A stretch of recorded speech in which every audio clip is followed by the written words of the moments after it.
Once I start making 80K a year, then I can finally breathe. That's a thought that I think a lot of people have had, but here's the thing. Living paycheck to paycheck can happen no matter the income. You can make 60, 80, and even 100K a year and still be broke at the end of the month. The problem comes from bad habits. It's bad habits that stop people from reaching financial independence. Today I'll share 7 of them and how to fix them. And believe me, everyone is guilty of at least one of these.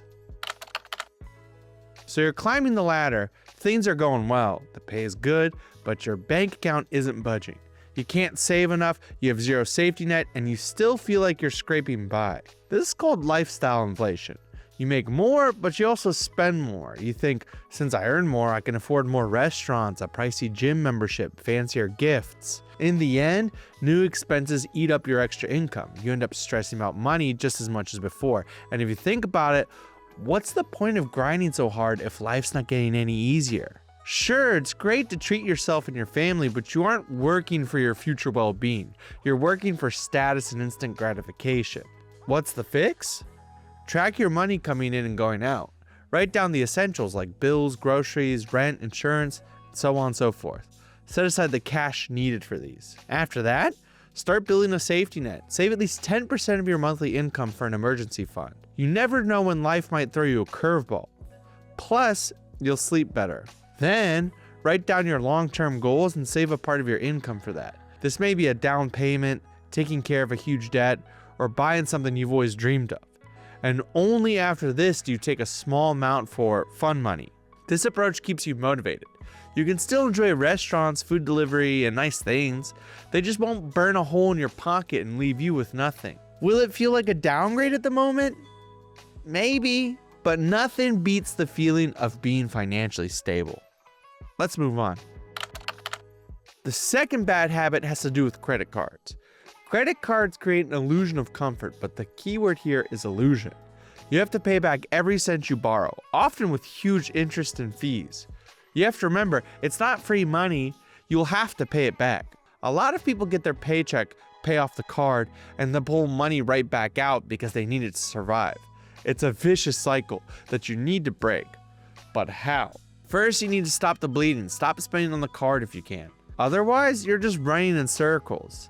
Next, make a plan to dig yourself out. Calculate your mandatory expenses, housing, food, transport, phone bills, and stuff like that, and see what's left to pay off the debt. Here's a trick. Set up auto payment for at least the minimum amount on all loans. This way you won't forget about it and it'll keep the late fees away. And only then throw any extra cash at the card with the highest interest rate. And yes, give the bank a call. Sometimes they can cut you some slack. They can lower the rate or waive a fee and sometimes even offer a hardship plan. Either way, you need to wipe out that credit card debt. Later on, use cards only for small things, emergencies, or to boost your credit score, but never rely solely on them. Another bad habit is having no financial plan. I mentioned this earlier, but I want to double down on it here. The key to financial well-being, no matter your income, is planning. You may have a plan for how to spend money, but no plan for how to keep it. As a result, your spending is as chaotic as it gets. You make impulsive, useless purchases. You don't have a clear picture of where you want to be in 5 to 10 years. Without a plan, money just slips through your fingers because there's no goal to anchor it. Ask yourself, what do you want to have in a year, in 5 years, in 10 years? Where do you see yourself? Maybe with a house, a car, or even some expensive gadget. A plan will motivate you to stash money away for something that actually matters. Speaking of the long term, don't fear change. Don't cling to a job that feels safe but keeps you broke. I've been there. Shift after shift at the job I hated, but the thought of quitting terrified me. I thought, yeah, the pay isn't great, but at least it's a sure thing. Better the devil you know. COVID was the wake-up call I needed. I got laid off and I finally decided to shake things up. I learned about e-commerce, studied, tried things out, and of course failed, and that's normal. Now my income doesn't depend on punching in at some job. It depends on the decisions I make and how I use my head. In the long run, fear of change is riskier than trying something new. Even if you take a shot and miss, you'll always find another job, but the most important thing is that you'll realize that taking a risk isn't fatal. As long as you're above ground, there's always a way. If you want to know more about my path, watch this video. The link is right here. Next is a habit that traps almost everyone. I'm sure everyone is guilty of this. Okay, maybe not everyone, but 90%. It's the habit of watching the neighbors. If everyone lives paycheck to paycheck, it feels like the norm. Everyone's in debt and rich people are just crooks or trust fund babies. I know the talk. Hello, FedEx coworkers. To make it clear, let's apply this kind of thinking to other areas of life. All husbands cheat. All students skip class. All athletes are dumb. See what I mean? Your environment shapes you, whether you like it or not. Remember the image where mold from one berry spreads to the healthy ones? People are the same way. If you think like that and don't see proof of the opposite, a better life seems out of reach. But it's not. Life can be as great as you want it to be. Don't let anyone tell you otherwise.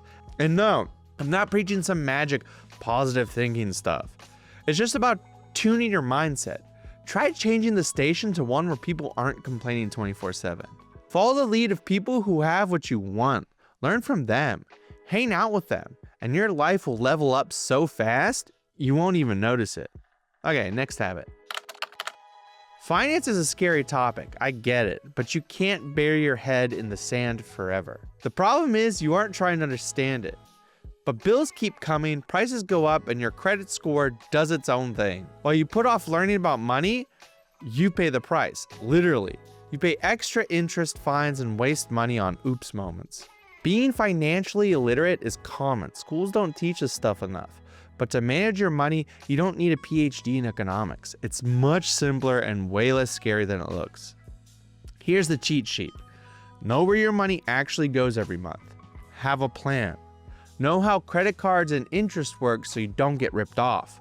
Avoid late fees. Understand, okay, I run the money, it doesn't run me. What's the action plan? Pick one day, like Sunday or something, and run through this list. Check your accounts, open your bank app, check your balance, check the credit card, see what bills are due. Analyze spending, look at the last 10 to 15 transactions, find one or two that were dumb moves. A subscription you forgot, takeout, an impulse buy.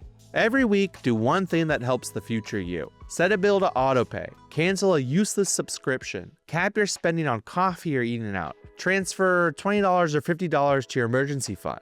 Pay off the card before the statement drops. And lastly, plan for the next week. How much can you spend so you don't have to swipe the credit card? That's it. It takes 15 to 20 minutes tops. If you're dodging this right now, you aren't lazy or stupid, you're just scared to start. It's like going to the gym. The first time is intimidating, but once you see the results, you're hooked. The best part is, unlike the gym, you can see results in just a month or two. The key is to build a system, even a simple one. The anxiety will fade and you might actually start enjoying it. You'll see the numbers go up, and believe me, you're gonna like the feeling. Finally, the most expensive habit is procrastination. Time is the most valuable asset we have. By saying later or next week, you're robbing yourself of time. You can always make more money, but you can never get back time. So the best time to start is now, as corny as that sounds. Even if it doesn't work out perfectly, you'll at least know you tried. There are no guarantees. You might win, you might lose. That's life. No business is guaranteed to fail or guaranteed to make millions. You have to try a bunch of stuff that doesn't work to find the right thing that does. When babies learn to walk, they fall hundreds of times, but they don't start thinking, well, maybe walking isn't for me, or it's too late to walk. They just keep trying.